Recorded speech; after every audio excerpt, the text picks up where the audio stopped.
കടത്തനാടിൻ്റെ അഭിമാനകരമായ സാഹിത്യ പാരമ്പര്യവും പൈതൃകവുമായിരിക്കും സംഘാടകരെ ഇതുപോലുള്ള ഒരു മഹായത്നത്തിലേക്ക്, ശ്രമകരമായ ഒരു ദൗത്യത്തിലേക്ക് നയിച്ചത് എന്ന് ഞാൻ കരുതുന്നു.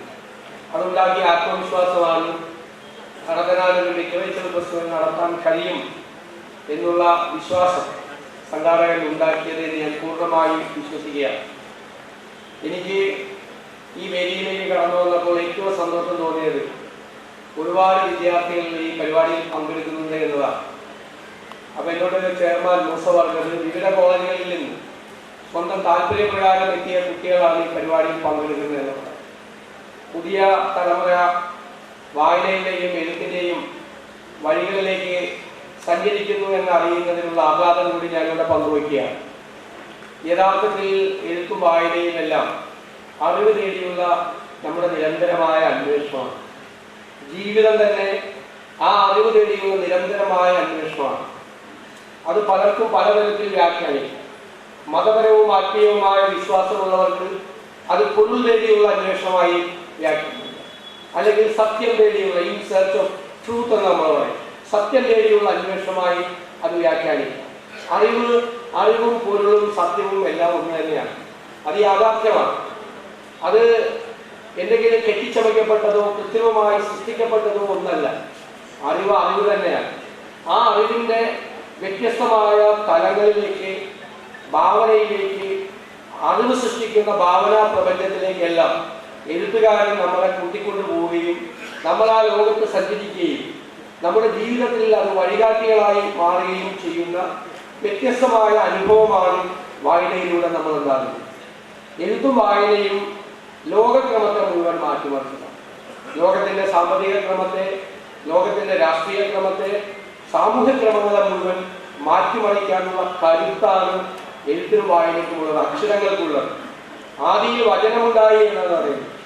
ആ വചനമാണ് ഇന്നും, ആ വാക്കാണ് ഇന്നും, ആ അക്ഷരമാണ് ഇന്നും അഗ്നിയായി, കരുത്തായി, എല്ലാ പ്രതീക്ഷയുടെയും അവസാന വാക്കായി നമ്മുടെ മുമ്പിൽ നിൽക്കുന്നത്. നമ്മുടെ ജീവിതവും നമ്മുടെ ചുറ്റുപാടുകളും നമ്മൾക്കുണ്ടാക്കുന്ന വിശ്വാസക്കുറവ്, നമുക്കുണ്ടാകുന്ന അപകർഷതാബോധം, നമുക്കുണ്ടാകുന്ന നിരാശ, ഇതിൽ നിന്നെല്ലാം നമ്മളെ തിരിച്ച് കൈപിടിച്ച് കൊണ്ടുവന്ന് ആത്മവിശ്വാസത്തിൻ്റെയും ലക്ഷ്യബോധത്തിൻ്റെയും നമ്മൾ ചെയ്യേണ്ട ത്യാഗപൂർണമായ നമ്മുടെ ജീവിതത്തിലേക്കും നമ്മളെ കൂട്ടിക്കൊണ്ടുവന്ന് നമുക്ക് കരുത്തു പകരുന്ന ഒന്നാണ് എഴുത്തും വായന. നമ്മൾ പലപ്പോഴും ആലോചിക്കും, ആരാണ് നമ്മളെ നയിക്കുന്നത്, ആരാണ് നമ്മളെ നിയന്ത്രിക്കുന്നത്, ആരാണ് നമ്മളെ മുന്നോട്ട് കൊണ്ടുപോകുന്നത്. വായനക്കാരനായ ഒരാൾക്ക് പറയാൻ കഴിയും, അയാളെ കൂട്ടിക്കൊണ്ടുപോകുന്നത്, അയാളെ നയിക്കുന്നത്, അയാളെ കൈപിടിച്ചു കൊണ്ടുപോകുന്നത് എഴുത്തുകാരനാണ്. എഴുത്തുകാരൻ സൃഷ്ടിക്കുന്ന ഭാവനാ പ്രപഞ്ചത്തിലാണ്, അയാൾ സൃഷ്ടിക്കുന്ന അയാളുടെ പ്രത്യേകമായ കാലത്തിലേക്കാണ് നമ്മളെ കൂട്ടിക്കൊണ്ടുപോകുന്നത്. ഓരോ എഴുത്തുകാരനും സൃഷ്ടിക്കുന്നതാണ്. വായന എന്ന് പറയുന്നത് നമുക്ക് സാഹിത്യമാകാം, കഥയാവാം, കവിതയാവാം, സാമ്പത്തിക ശാസ്ത്രമാകാം, ചരിത്രമാകാം, ഇപ്പോൾ ഫ്യൂച്ചറോളജിയെ കുറിച്ചാവാം, ഭാവിയെ കുറിച്ചുള്ള പ്രഡിക്ഷൻസ് ആവാം, ചരിത്രത്തിലേക്കുള്ള അന്വേഷണങ്ങളാവാം, ആർക്കിയോളജിക്കൽ എക്സ്കവേഷനിലൂടെ കണ്ടെടുത്ത ചരിത്രത്തിലെ ഗതകാലത്ത് സംഭവിച്ച കാര്യങ്ങളെ കുറിച്ചാവാം, അല്ലെങ്കിൽ ജനിതക പഠനത്തിലൂടെ കണ്ടെടുത്ത കാലഘടന നിശ്ചയിക്കപ്പെട്ട പുതിയ ചരിത്രത്തെക്കുറിച്ചാവാം. അപ്പോൾ നമ്മൾ ഒരു കാര്യം അറിയണം, ലോകം മുഴുവൻ അറിവിൻ്റെ വിസ്ഫോടനം നടക്കുന്ന ഒരു കാലത്താണ് നമ്മൾ ജീവിക്കുന്നത്. നോളജ് എക്സ്പ്ലോഷൻ എന്ന് പറയുന്ന വാക്ക് ക്ലീശേ വന്ന വാക്കാണ്. പക്ഷേ അക്ഷരാർത്ഥത്തിൽ നമ്മൾ ഇവിടെ ഇരിക്കുമ്പോൾ ലോകത്തിന്റെ വിവിധ ഭാഗങ്ങളിൽ ദശലക്ഷക്കണക്കിന് ഡോളർ ചെലവ് ചെയ്തുകൊണ്ടുള്ള ഗവേഷണങ്ങൾ നടക്കുന്നുണ്ട്. അത് മനുഷ്യൻ നടത്തുന്ന മറ്റൊരു തരത്തിലുള്ള അന്വേഷണമാണ്. ആ അന്വേഷണമാണ്, അതും അറിവ് തേടിയുള്ള വേറൊരു തരത്തിലുള്ള അന്വേഷണമാണ്. ഹൈന്ദവ വിശ്വാസപ്രകാരം പറയും, ഒരു തേടിയുള്ള അന്വേഷണത്തിന് പല മാർഗങ്ങളുണ്ട്. ഒന്ന് ഭക്തിമാർഗമാണ്, ഒന്ന് ജ്ഞാനമാർഗമാണ്, ഒന്ന് കർമ്മമാർഗമാണ്. അപ്പൊ കർമ്മം ചെയ്യുന്നതും ഭക്തിയോടുകൂടി സമീപിക്കുന്നതും ജ്ഞാനത്തിന്റെ മാർഗത്തിലൂടെ പോകുന്നതും എല്ലാം നേരത്തെ പറഞ്ഞതുപോലെ പൊരുൾ തേടിയുള്ള, സത്യം തേടിയുള്ള, അറിവ് തേടിയുള്ള അന്വേഷണമാണ്. അപ്പൊ ലോകത്തിൽ നടക്കുന്ന മനുഷ്യന്റെ ചരിത്രത്തിൽ, അല്ലെങ്കിൽ മനുഷ്യന്റെ പരിണാമ ചരിത്രത്തിൽ വലിയ വലിയ മാറ്റങ്ങൾ ഉണ്ടാക്കിയ ഒരുപാട് കാര്യങ്ങൾ ലോകത്ത് നടന്നുകൊണ്ടിരിക്കുകയാണ്. അപ്പൊ വായന എന്ന് പറയുന്നത് സാഹിത്യത്തിൽ മാത്രം ഒതുങ്ങി നിൽക്കുന്ന ഒന്നല്ല. അത് സയൻസിലേക്കും ചരിത്രത്തിലേക്കും എല്ലാ സാമ്പത്തിക ശാസ്ത്രത്തിലേക്കും എല്ലാം കടന്നു പോകുന്ന ഒന്നാണ്. ഒന്ന് ഗതകാലത്തിലുണ്ടായ സംഭവങ്ങളെ കുറിച്ച് അറിഞ്ഞാൽ മാത്രമേ നമുക്ക് ഇനി വരാനിരിക്കുന്ന കാലത്തെ എങ്ങനെ നേരിടണം, അല്ലെങ്കിൽ വർത്തമാനകാലത്തെ പ്രതിസന്ധികളെ നമുക്ക് എങ്ങനെ മറികടക്കാൻ കഴിയുമെന്ന് നമുക്ക് ചിന്തയുണ്ടാകും. ഞങ്ങൾ എപ്പോഴും പറയും, 20-ാം നൂറ്റാണ്ടിന്റെ ആദ്യ പകുതിയിൽ നടന്ന സംഭവ വികാസങ്ങൾ, ലോകത്തുണ്ടാക്കിയ പ്രശ്നങ്ങൾ, ലോകത്ത് നാസിസവും ഫാസിസവും കമ്മ്യൂണിസവും വേറൊരു രീതിയിൽ വളർന്നു വന്ന് ജനങ്ങളുടെ അഭിപ്രായത്തെയും അവകാശങ്ങളെയും മനുഷ്യന്റെ ആഗ്രഹങ്ങളെയും അവന്റെ സ്വാതന്ത്ര്യത്തെയും എല്ലാം അടിച്ചമർത്തി അരാജകത്വത്തിലേക്കും അല്ലെങ്കിൽ ഏകാധിപത്യത്തിലേക്കും മനുഷ്യന് പ്രസക്തിയില്ലാത്ത, മനുഷ്യന് അവകാശങ്ങളില്ലാത്ത ഒരു കാലത്തേക്കും കൂട്ടിക്കൊണ്ടുപോവുകയും അവൻ ഗ്യാസ് ചേമ്പറിൽ അടയ്ക്കപ്പെടുകയും ലക്ഷക്കണക്കിന്, എന്നുവെച്ചാൽ കണക്കുകളില്ലാത്ത തരത്തിൽ ലക്ഷക്കണക്കിന് ആളുകൾ കൊല ചെയ്യപ്പെടുകയും ചെയ്ത ഒരു കാലമുണ്ട്. അത് ജർമ്മനിയിൽ മാത്രമല്ല, അത് ജർമ്മനിയിലും, അത് ഇറ്റലിയിലും, അത് റഷ്യയിലും, അത് പോൾപോട്ടിന്റെ കംബോഡിയയിലും, അത് ചൈനയിലും, ലോകത്തിന്റെ വിവിധ രാജ്യങ്ങളിൽ മനുഷ്യന് അടിച്ചമർത്തപ്പെട്ടിട്ടുണ്ട് പല രീതിയിൽ. അത് മുതലാളിത്തവും അടിമത്തവും നിന്നൊരു കാലഘട്ടത്തിൽ മാത്രമല്ല, അടിമത്തത്തിൽ നിന്ന് മനുഷ്യനെ മോചിതമാക്കിയ ഒരു പ്രതീക്ഷ ഉണ്ടാക്കിയ ഒരു കാലത്ത് പോലും അധികാരത്തിൽ വന്ന ആളുകൾ അധികാരത്തിന്റെ ദാസ്യം കൊണ്ട് ജനങ്ങളുടെ സ്വാതന്ത്ര്യ ദാഹത്തെയും അവന്റെ അറിവ് നേടാനുള്ള അവന്റെ അന്വേഷണത്തെയും അടിച്ചമർത്തിയ ഒരു കാലമായിരുന്നു 20-ാം നൂറ്റാണ്ടിന്റെ പകുതി. അപ്പോൾ അന്നത്തെ കാലഘട്ടത്തെ കുറിച്ച് എഴുതിയ പുസ്തകങ്ങൾ പുതിയ തലമുറയിലെ കുഞ്ഞുങ്ങൾ വായിക്കണം. കാരണം എന്നെ ഭീതിപ്പെടുത്തുമാറ് പുതിയ തലമുറയിലെ കുട്ടികൾ പറയുന്നത് ഞാൻ കേട്ടിട്ടുണ്ട്. ഇത് എന്ത് ജനാധിപത്യമാണ്, ഇവിടെ ഏകാധിപത്യം മതിയായിരുന്നു, ഇവിടെ പട്ടാള ഭരണം മതിയായിരുന്നു. ഞാൻ അവരെ കുറ്റപ്പെടുത്തില്ല. ജനാധിപത്യത്തെ കുറിച്ചുള്ള വിശ്വാസം തകർന്നത് അതിൽ ഞങ്ങൾ എല്ലാവരും പങ്കാളികളാണ്. എല്ലാ രാഷ്ട്രീയ പാർട്ടികളിലും പെട്ട രാഷ്ട്രീയ നേതൃത്വം അതിൽ പങ്കാളികളാണ്. ജനാധിപത്യത്തെ കുറിച്ചുള്ള വിശ്വാസം ആളുകൾക്ക് അതിന്റെ വിശ്വാസ്യത തകർത്തത്. പക്ഷേ അതിന്റെ മഹത്വം എന്താണ് എന്ന് നിങ്ങൾ അറിയണമെങ്കിൽ 20-ാം നൂറ്റാണ്ടിന്റെ ആദ്യ പകുതിയിൽ ലോകത്ത് എന്താണ് സംഭവിച്ചത് എന്ന് യാഥാർത്ഥ്യം നമ്മൾ അറിയണം. ആ കാലത്ത് അല്ലെങ്കിൽ ആ കാലത്തിന് ശേഷം ആ കാലഘട്ടത്തെ അടയാളപ്പെടുത്തി വെച്ച കൃതികൾ ധാരാളമുണ്ട്. നാസിസത്തിന്റെ ഉയർച്ചയെ കുറിച്ച് പ്രതിപാദിച്ച തേർഡ് റേറ്റ് എന്നുള്ള പുസ്തകം, ഈബൽസിനെ പോലെ പ്രചരണങ്ങളെ മുഴുവൻ വളച്ചൊടിക്കാൻ കഴിയുന്ന ഒരാളെ കുറിച്ച് എഴുതിയ പ്രൊപ്പഗാൻഡ മെഷീൻ. പിന്നീട് സ്റ്റാലിന്റെ കാലഘട്ടത്തിന് ശേഷം സ്റ്റാലിന്റെ കാലഘട്ടത്തിൽ എന്തു നടന്നു എന്ന് ക്രൂസ്ചേവ് എഴുതിയ ക്രൂസ്ചേവ് മെമ്മയർ തുടങ്ങിയ നിരവധിയായിട്ടുള്ള പുസ്തകങ്ങൾ ആ കാലഘട്ടത്തെ കുറിച്ചുണ്ട്. ആ കാലഘട്ടത്തിലെ നോവലുകളിൽ, ആ കാലഘട്ടത്തെ കുറിച്ച് എഴുതിയ സാഹിത്യ കൃതികളിലെല്ലാം ഒരു ഭയം തങ്ങി നിൽക്കുന്നുണ്ട്, ഒരു അരക്ഷിതബോധം തങ്ങി നിൽക്കുന്നുണ്ട്. മനുഷ്യന്റെ ജീവിതത്തിൽ ഉണ്ടാകുന്ന ഒരു ഇൻസെക്യൂരിറ്റി ഉണ്ട്. ശരിക്കും ഞാൻ പറയും, ഞാൻ കോളേജിൽ പഠിച്ച കാലത്താണ് ജോർജ് ഓർവെലിന്റെ 1984 വായിക്കുന്നത്. 1984 ഏറ്റവും പ്രധാനപ്പെട്ട പ്രത്യേകത സ്റ്റേറ്റ് നമ്മൾ നിരീക്ഷിക്കുക, സ്റ്റേറ്റ് നമ്മൾ നോക്കുക. സ്റ്റേറ്റിന്റെ ചാരക്കണ്ണുകളാണ് എല്ലായിടത്തും. നമ്മൾ പോകുന്ന സ്ഥലങ്ങളിൽ, നമ്മുടെ തെരുവുകളിൽ, നമ്മൾ പോകുന്ന ഓഫീസിൽ, നമ്മൾ പോകുന്ന സ്കൂളിൽ, നമ്മൾ പോകുന്ന കോളേജിൽ, നമ്മൾ പോകുന്ന സ്ഥലങ്ങളിലെല്ലാം സ്റ്റേറ്റിന്റെ ചാരക്കണ്ണുകൾ നമ്മളെ നിരീക്ഷിക്കുക. അതാണ് സ്റ്റേറ്റ് എന്ന് പറയുന്നത്. സ്റ്റേറ്റ് എന്ന് പറയുന്നത് ഏത് തലത്തിലേക്ക് വളരാം, മനുഷ്യന്റെ സ്വാതന്ത്ര്യത്തെയും അവന്റെ അവകാശങ്ങളെയും പൂർണ്ണമായി നിഷേധിച്ചുകൊണ്ട് സ്റ്റേറ്റ് അടിച്ചമർത്തലിന്റെ ഏറ്റവും വലിയ ഉപകരണമാക്കി അവന്റെ ഭരണകൂട യന്ത്രങ്ങളെ മാറ്റുന്ന ഒരു കാലഘട്ടത്തെ കുറിച്ചുള്ള ഭീതിയാണ് നമ്മുടെ മനസ്സിൽ. പക്ഷെ അന്നത്തെ എഴുത്തുകാർ അതിനെ അതിജീവിച്ച ആളുകളാണ്. ഇപ്പൊ ജർമ്മനിയിൽ നാസിസത്തിന്റെ നാളുകളിൽ ജർമ്മനിയിൽ നിന്ന് രക്ഷപ്പെട്ടു പോയ ബർട്ടോൾഡ് ബ്രെഖ്റ്റ്, അദ്ദേഹം അമേരിക്കയിലായിരുന്നു കുറെ നാൾ. അദ്ദേഹം ആ കാലഘട്ടത്തിൽ ഒരു ജർമ്മൻകാരനെ കണ്ടുമുട്ടിയാണ് അമേരിക്കയിൽ വെച്ച്. അതിനെക്കുറിച്ചൊരു മനോഹരമായ ഒരു കവിതയുണ്ട്. ആ കവിതയിൽ അദ്ദേഹം ചോദിക്കുന്നത്, നമ്മുടെ നാട് ഇപ്പോഴും ഭരിക്കുന്നത് ഭയമാണോ എന്നാണ്. നമ്മുടെ ജീവിതത്തെ സ്വാധീനിച്ച ഒരു വാചകമാണ്. അതായത് ഏകാധിപത്യത്തെ കുറിച്ച്, ഫാസിസ്റ്റ് ഭരണകൂടത്തെ കുറിച്ച് ബ്രെഖ്റ്റ് ചോദിക്കുന്നത് നമ്മുടെ നാട് ഇപ്പോഴും ഭരിക്കുന്നത് ഹിറ്റ്ലറാണോ എന്നല്ല, നമ്മുടെ നാട് ഇപ്പോഴും ഭരിക്കുന്നത് ഭയമാണോ എന്നാണ്. എനിക്ക് അത് കേട്ടതിന് ശേഷമാണ് ഞാൻ ഏകാധിപതികളെ കുറിച്ച്, സ്വേച്ഛാധിപതികളെ കുറിച്ച്, അവരുടെ ജീവിത പശ്ചാത്തലത്തെ കുറിച്ച് അന്വേഷിച്ചു പോയത്. ഇന്നെനിക്ക് പൂർണ്ണമായ ബോധ്യമുണ്ട്, ലോകത്ത് മനുഷ്യനെ അടക്കി ഭരിക്കാൻ ആഗ്രഹിച്ചിരുന്നവരെല്ലാം, സ്വേച്ഛാധിപതികളായ ഏകാധിപതികളായ ഫാസിസ്റ്റ് ശക്തികൾ എല്ലാവരും ഭീരുക്കളായിരുന്നു. ഭീരുക്കൾ. അവരെല്ലാവരെയും ഭയപ്പെട്ടിരുന്നവരാണ്. അവരുടെ അരക്ഷിതത്വ ബോധം, അവർ ചെയ്തു കൂട്ടിയ കാര്യങ്ങൾ, അവരുടെ മീതെ ഉണ്ടാക്കിയ സമ്മർദ്ദങ്ങൾ അവർ ഭീരുക്കളായി മാറുന്ന കാര്യമാണ്. അപ്പോൾ ഇന്ന് ഏത് ഏകാധിപതിയെയും ഏത് ഫാസിസ്റ്റ് ശക്തിയെയും നേരിടുമ്പോൾ നമ്മുടെ മനസ്സിലുണ്ടാക്കിയ ആത്മവിശ്വാസം എന്ന് പറയുന്നത്, അതിനെ നേരിടാൻ കഴിയുമ്പോൾ നമ്മുടെ ശത്രു, നമ്മൾ നേരിടേണ്ട ആൾ ഭീരുവാണ് എന്നുള്ള ബോധ്യമാണ്. ബ്രത്തിന്റെ കവിതയിലെ 2 വരികളാണ്. ഭീരുവാണോ നമ്മുടെ രാജ്യം ഇപ്പോഴും ഭരിക്കുന്നത്, ഭയമാണോ എന്ന ചോദ്യമാണ് ഫാസിസത്തിനെതിരായി, സ്വേച്ഛാധിപത്യത്തിനെതിരായി പോരാടാനുള്ള നമ്മുടെ കരുത്തായി മാറുന്നത്. എഴുത്തുകാരൻ എല്ലാ കാലഘട്ടങ്ങളിലും ഇതുപോലെ വഴികാട്ടിയായി നിന്നിട്ടുണ്ട്. നമ്മൾ എന്ത് ചെയ്യണം, എങ്ങനെ ചെയ്യണം എന്ന് നമ്മളെ ബോധ്യപ്പെടുത്തിയിട്ടുണ്ട്. നമ്മുടെ കർമ്മമാർഗത്തെ കുറിച്ച്, നമ്മൾ ചരിക്കുന്ന ഭാഗങ്ങളെ കുറിച്ചെല്ലാം നമ്മളെ ഓർമ്മപ്പെടുത്തിയിട്ടുണ്ട്. ചരിത്രത്തിൽ നടന്ന സംഭവങ്ങളെല്ലാം, ഗതകാലത്ത് നടന്ന സംഭവങ്ങളെല്ലാം വരാനിരിക്കുന്ന കാലത്ത് നമ്മൾ മുന്നോട്ടുള്ള നമ്മുടെ പ്രയാണത്തിൽ നമുക്ക് കരുത്തു പകരുന്ന നമ്മുടെ ആത്മവിശ്വാസവും നമ്മുടെ പിൻബലവുമാണ്.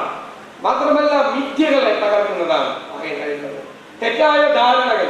ഇപ്പൊ നമ്മൾ പറയും നമ്മൾ ആര്യന്മാരാണ്, നമ്മുടെ ബ്ലഡ് ചുമന്നതാണ്, നമ്മുടെ നിറം വെളുത്തതാണ്, നിങ്ങൾ കറുത്തതാണ് എന്ന് പറയുന്ന ആ ആര്യ സങ്കല്പത്തെ മുഴുവൻ യഥാർത്ഥ ചരിത്രകാരൻ, യഥാർത്ഥ എഴുത്തുകാരൻ തച്ചുടയ്ക്കുന്നുണ്ട്. അവൻ പുരാവസ്തു ഗവേഷണത്തിന്റെ പിൻബലത്തോടെ, ജനിതക പഠനത്തിന്റെ പിൻബലത്തോടെ അവൻ എഴുതിയ വാക്കുകൾ ചരിത്രത്തിൽ എന്താണ് സംഭവിച്ചത് എന്ന് നമ്മൾക്ക് ബോധ്യപ്പെടുത്തുന്നു.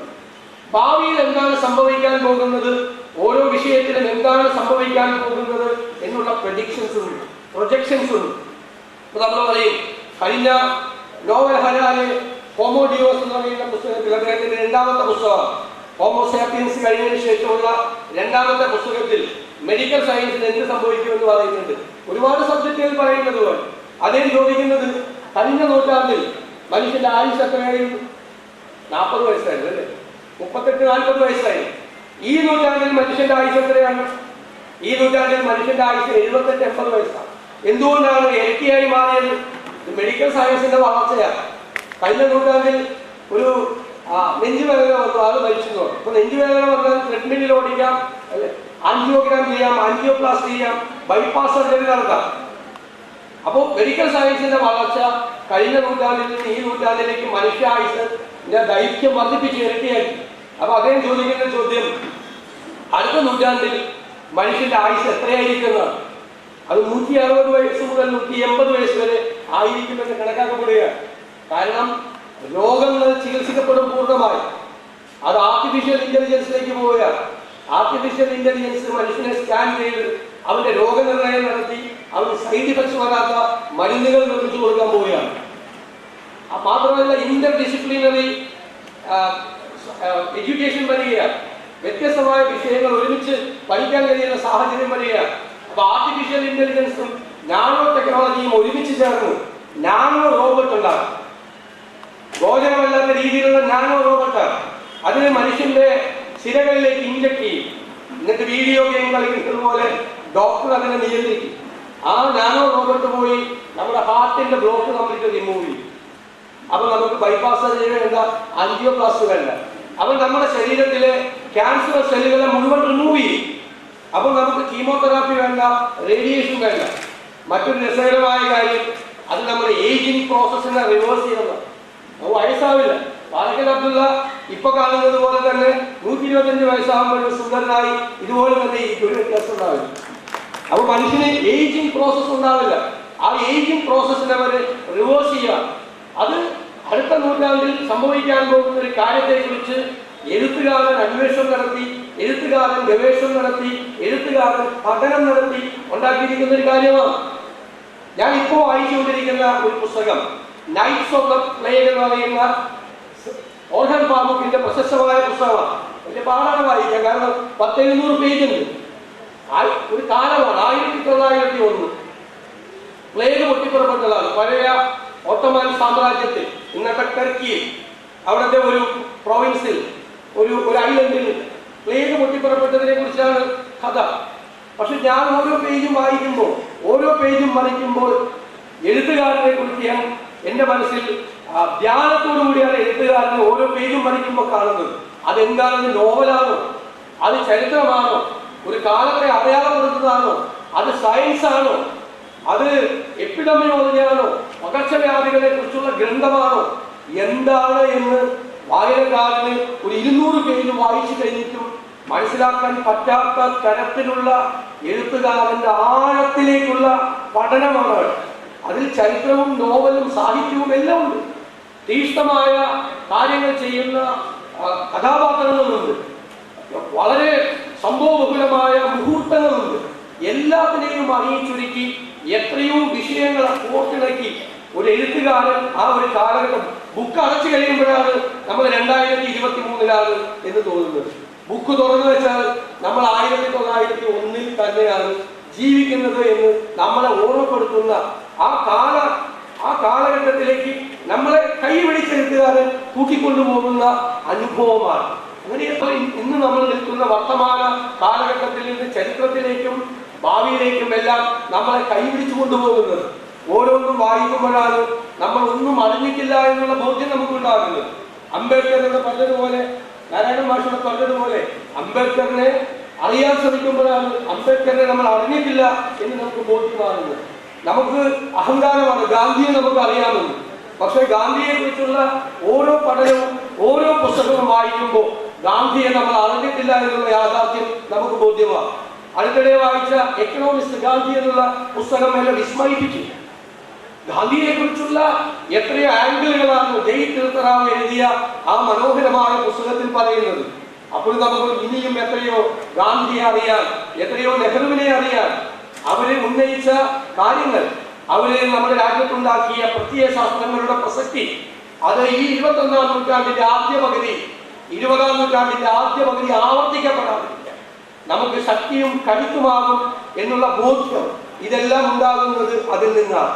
എല്ലാ കാലഘട്ടത്തിലും മാറ്റങ്ങൾ ഉണ്ടായിട്ടുള്ളത്, വിപ്ലവങ്ങൾ ഉണ്ടായിട്ടുള്ളത്, ഞാൻ നേരത്തെ സൂചിപ്പിച്ചതുപോലെ ലോകക്രമങ്ങളെ മാറ്റിമറിച്ചിട്ടുള്ളത് വായനയും എഴുത്തും തന്നെയാണ്. വായനയുടെ സംഘർഷങ്ങളാണ് നമ്മളെ വല്ലാത്ത തലത്തിലേക്ക് നമ്മളെ കൊണ്ടുപോകുന്നത്. ആ വായന ഉണ്ടാക്കുന്ന സംഘർഷമാണ് നമ്മുടെ കാലത്തെക്കുറിച്ച്, നമ്മൾ ജീവിക്കുന്ന കാലത്തെക്കുറിച്ചുള്ള നമ്മളോടുള്ള എഴുത്തുകാരന്റെ ഓർമ്മപ്പെടുത്തലാണ് നമ്മളെ കർമ്മനിരതമാക്കുന്നത്. ആ വായനയുടെ സംഘർഷങ്ങൾ, ആ സംഘർഷത്തിന്റെ ആഴവും അതിന്റെ വ്യാപ്തിയും അതിന്റെ ചടുലതയുമാണ് നമ്മളെ കർമ്മോന്മുഖരാക്കുന്നത്.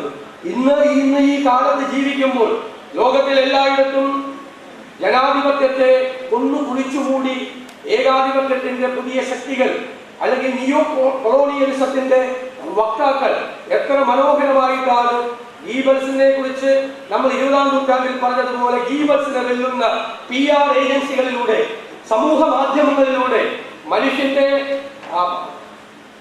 എന്താ പറയുന്നത്, നമ്മൾ ബ്രെയിൻ വാഷിംഗ് എന്ന് പറയും, മസ്തിഷ്ക പ്രക്ഷാളനം എന്ന് പറയുന്നത് പോലെ നടത്തി അവർക്ക് വേണ്ടി മനുഷ്യനെ രൂപപ്പെടുത്തി അവന് വേണ്ടി മാത്രം പാകപ്പെടുത്തിയെടുക്കുന്ന ഒരു പുതിയ കാലത്ത് എങ്ങോട്ടാണ് ലോകം പോകുന്നത്, എങ്ങോട്ടാണ് മൂസ ചോദിച്ചതുപോലെ നമ്മുടെ രാജ്യം പോകുന്നത് എന്നുള്ള ഓർമ്മപ്പെടുത്തൽ നമ്മുടെ മനസ്സിലുണ്ടാകണം.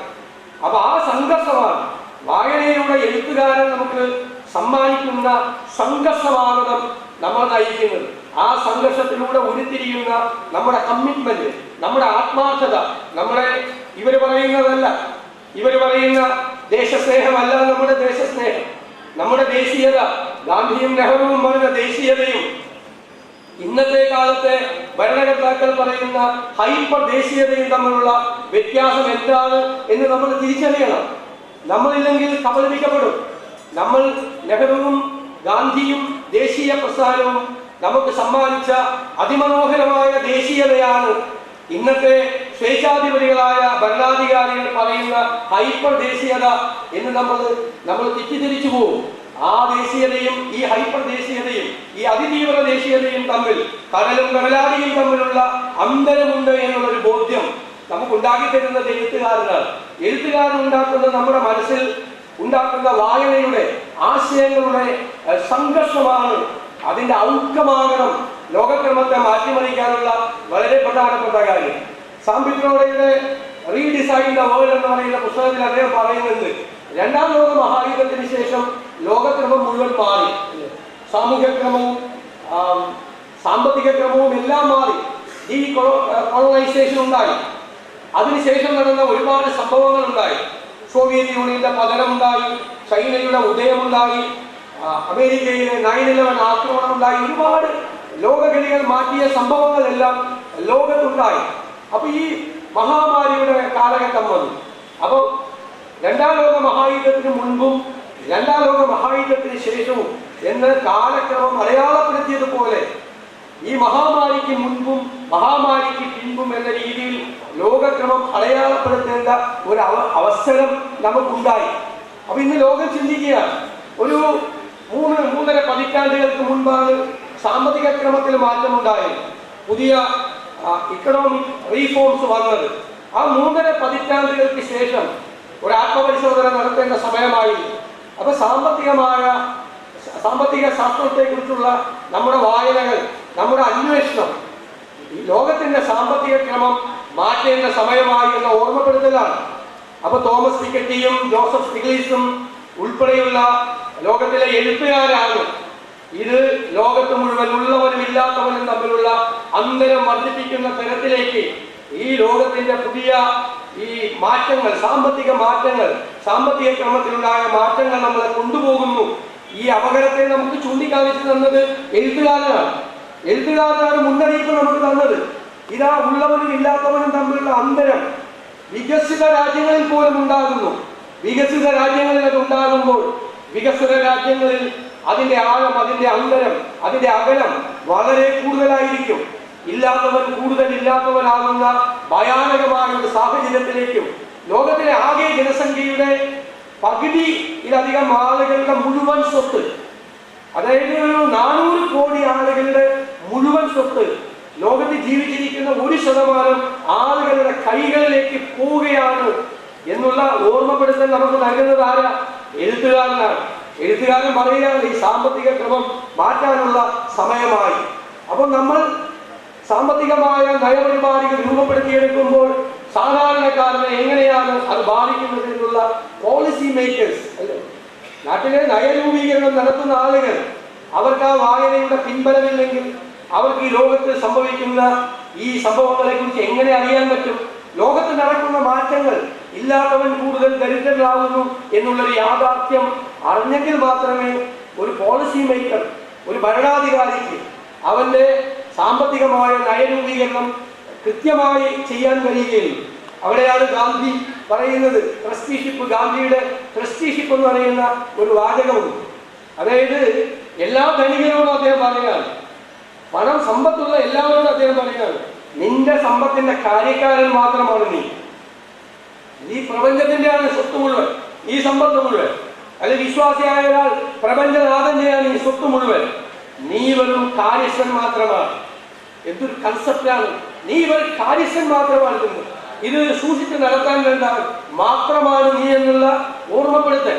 അപ്പോ നമ്മുടെ പിൻപേ നടന്നുപോയ ആളുകൾ നമുക്ക് കൊളുത്തി വെച്ച അന്ധകാലത്തിൽ വെളിച്ചമായി പകർന്നു തരേണ്ട ആ വിളക്കുകൾ അതിപ്പോഴും പ്രകാശിച്ച് നിൽക്കുകയാണ്. നമ്മൾ കാണാതെ പോകും. നമ്മൾ എപ്പോഴാണ് അതിനെ കാണുന്നത്? നമ്മൾ വായിക്കുമ്പോഴാണ് കാണുന്നത്. തുടർച്ചയായ വായനകൾ, തുടർച്ചയായ അന്വേഷണങ്ങൾ, അറിവ് നേടാനുള്ള നമ്മുടെ ജിജ്ഞാസ, നമ്മുടെ കൗതുകം, എന്താണ് യാഥാർത്ഥ്യമെന്ന് തിരിച്ചറിയാൻ വേണ്ടിയിട്ടുള്ള നമ്മുടെ ശ്രമങ്ങളാണ് ഇതെല്ലാം. സാഹിത്യത്തിലൂടെ, കഥകളിലൂടെ, നോവലുകളിലൂടെ രാഷ്ട്രീയം പറഞ്ഞവരുണ്ട്, സാമൂഹ്യക്രമത്തെ ചൂണ്ടിക്കാണിച്ചവരുണ്ട്, ഒരു കാലഘട്ടത്തെ അടയാളപ്പെടുത്തിയവരുണ്ട്, ഇല്ലേ?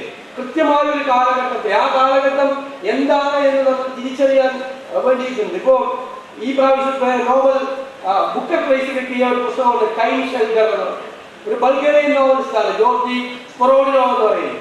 അദ്ദേഹത്തിന്റെ ഒരു പുതിയ കൺസെപ്റ്റാണ്. അദ്ദേഹം പറയുന്നത് ഈ അൾഷിമേഴ്സ് ബാധിച്ച ആളുകളെ അദ്ദേഹം ചികിത്സിക്കാൻ വേണ്ടിയിട്ട് ഒരു ആശുപത്രി തുടങ്ങിയാണ്.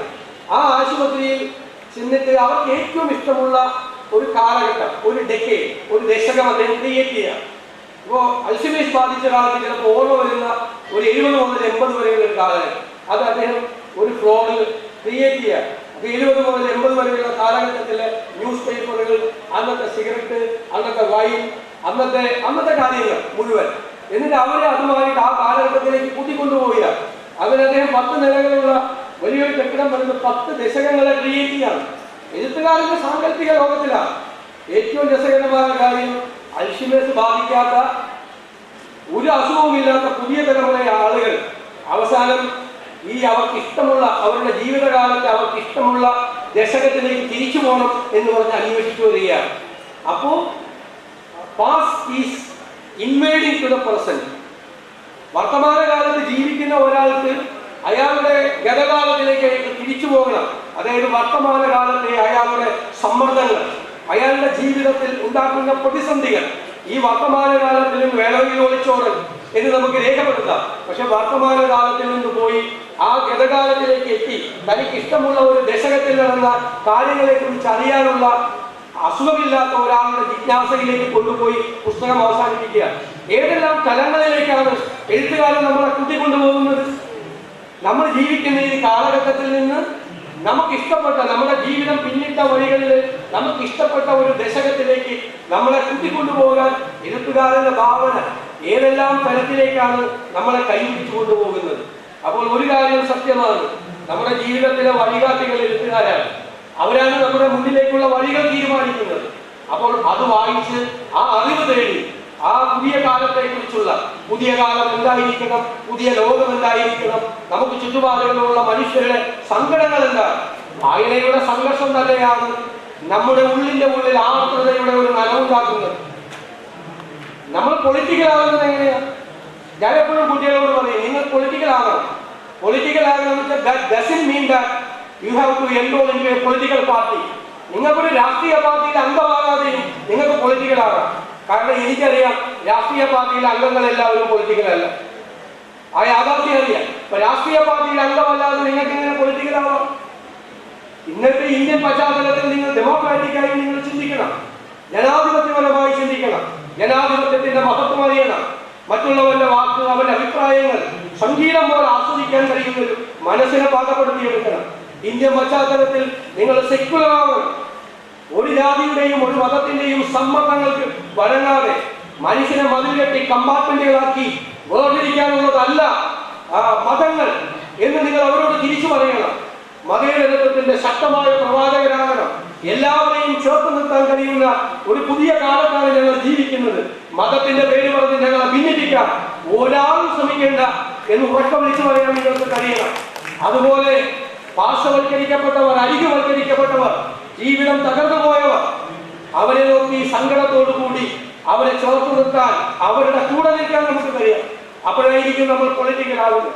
എല്ലാം നഷ്ടപ്പെട്ടവൻ, ഒന്നുമില്ലാത്തവൻ, എല്ലാവരും ചവിട്ടി അടിക്കപ്പെട്ടവർ, എല്ലാ സ്ഥലത്തും നീതി നിഷേധിക്കപ്പെട്ടവർ, അവരെ കൈപിടിച്ച് ചേർക്കാൻ നമ്മൾ ചെല്ലുമ്പോഴാണ് നമ്മൾ പൊളിറ്റിക്കലാവുന്നത്. അങ്ങനെ പൊളിറ്റിക്കലാകാൻ നമുക്ക് കഴിയുന്നത് ഈ ആർദ്രതയുടെ നനവ് നമ്മുടെ ഹൃദയത്തിൽ ഉണ്ടാകുന്നത് മറ്റുള്ളവരുടെ സങ്കടങ്ങളും ദുരിതങ്ങളും നമ്മുടെ സങ്കടങ്ങളും നമ്മുടെ ദുരിതങ്ങളും ആക്കി മാറ്റുന്നത്. രാഷ്ട്രീയ പ്രവർത്തനവും ജീവകാരുണ്യ പ്രവർത്തനവും സാമൂഹ്യ പ്രവർത്തനവും ഒന്നു തന്നെയാണ്. അത് മറ്റുള്ളവന്റെ സങ്കടങ്ങൾ മാറ്റാനും അവന്റെ കണ്ണീരൊപ്പാനും അവന്റെ ജീവിത നിലവാരം ഉയർത്താനും ഉള്ളതാണ് എന്ന് നമ്മളെ ബോധ്യപ്പെടുത്തുന്നതും ഈ വായനയുടെ സംഘർഷങ്ങൾ, എഴുത്തുകാരൻ നമ്മുടെ ഹൃദയത്തിൽ ഉണ്ടാക്കുന്ന ഈ സംഘർഷങ്ങൾ തന്നെയാണ്.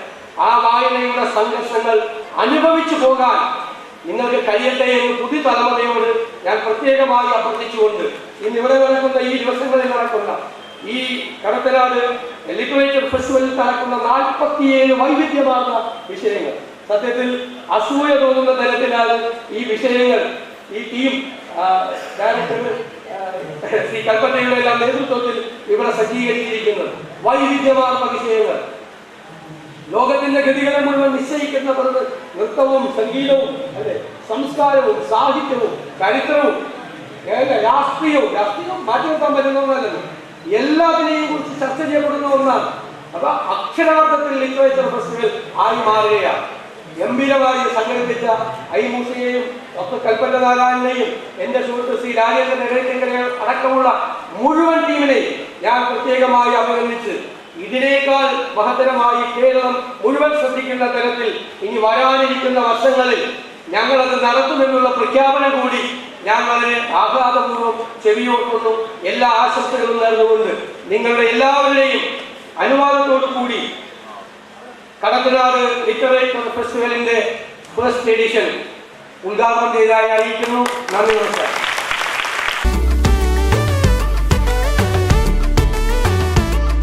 രത്നങ്ങൾ പതിപ്പിച്ച ആഭരണങ്ങൾ ഇനി എല്ലാവർക്കും മലബാർ ഗോൾഡ് ആൻഡ് ഡയമണ്ട്സ് നിങ്ങൾക്കായി സമർപ്പിക്കുന്നു diamond and gemstone festival. 30,000 രൂപയുടെ ഗോൾഡ് പർച്ചേസിൽ നേടൂ ഒരു സ്വർണ്ണ നാണയം തികച്ചും സൗജന്യമായി. വജ്രക്കല്ലിന്റെ മൂല്യത്തിന് 30% വരെ ഡിസ്കൗണ്ട്. ജെം സ്റ്റോൺ പോൾക്കി ആഭരണങ്ങളുടെ പണിക്കൂലിയിൽ 30% വരെ ഡിസ്കൗണ്ട് ലഭ്യമാണ്. Diamond and gemstone festival by Malabar gold and diamonds.